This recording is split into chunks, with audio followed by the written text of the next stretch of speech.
রংপুরে বেগম রোকেয়া বিশ্ববিদ্যালয়ে উপাচার্য ট্রেজারার সহ ৪০ জন পদত্যাগ করে স্থবির হয়ে পড়েছে শিক্ষা কার্যক্রম। অনিশ্চয়তা দেখা দিয়েছে বেতন পাওয়া নিয়েও। তাই দ্রুত সার্বিক কার্যক্রম চালুর দাবি শিক্ষক শিক্ষার্থীদের।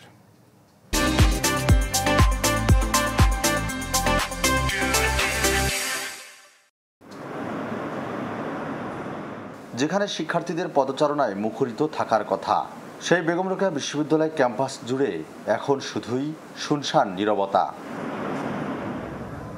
গেল 18 আগস্ট থেকে খুলে দেয়া হয় ক্যাম্পাস, তবে সপ্তাহ পেরোলেও শুরু হয়নি ক্লাস। বন্ধ রয়েছে নিজস্ব পরিবহন সেবাও। এভাবে চলতে থাকলে সেশন জটে পড়ার শঙ্কা শিক্ষার্থীদের। 1 মাস ধরে আমাদের পরীক্ষা হওয়ার কথা ছিল, পরীক্ষাও হচ্ছে না, ক্লাসও হচ্ছে না। মানে আমরা চাচ্ছি যে হোক। আমরা কিন্তু করোনার টাইমে এক বছরের ঊর্ধ্বে কিন্তু সেশন জট পড়ে গেছে। সেই সাথে বিশ্ববিদ্যালয়ে আসার পরেও কিন্তু 3 থেকে 4 মাস সেশন জট হয়ে গেছে। মানে আমাদের স্টুডেন্ট আসলে সবারই যাওয়া যে খুব দ্রুত ক্যাম্পাসে একটা প্রশাসন আসুক, আর ক্যাম্পাস আগের যে একটা নিয়ম কানুনের মধ্যে ছিল সেই নিয়ম কানুনে ফিরে যাক। শিক্ষার্থীদের দাবিতে গত 9 আগস্ট পদত্যাগ করেন বেগম রোকেয়া বিশ্ববিদ্যালয়ের উপাচার্য ডক্টর হাসিবুর রশিদ।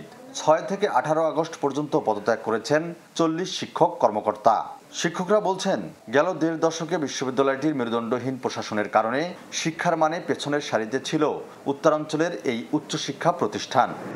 একজন যোগ্য শিক্ষার্থী বান্ধব উপাচার্য নিয়োগ দেওয়ার মধ্য দিয়ে এই বিশ্ববিদ্যালয়ের শিক্ষার পরিবেশকে ফিরিয়ে আনতে হবে। প্রক্টর বা অনেক জায়গায় রেজিস্ট্রার আছে, তারপর হলের প্রভোস্ট আছে। এই প্রক্রিয়াগুলো শেষ করার পর একাডেমিক কার্যক্রম, প্রশাসক কার্যক্রমগুলো সম্পূর্ণরূপে শুরু হয়ে যাবে।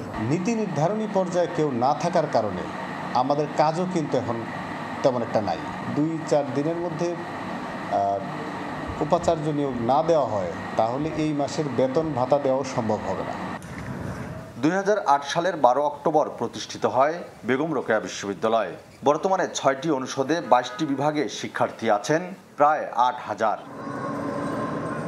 ফখরুল শাহীন, চ্যানেল 24, রংপুর।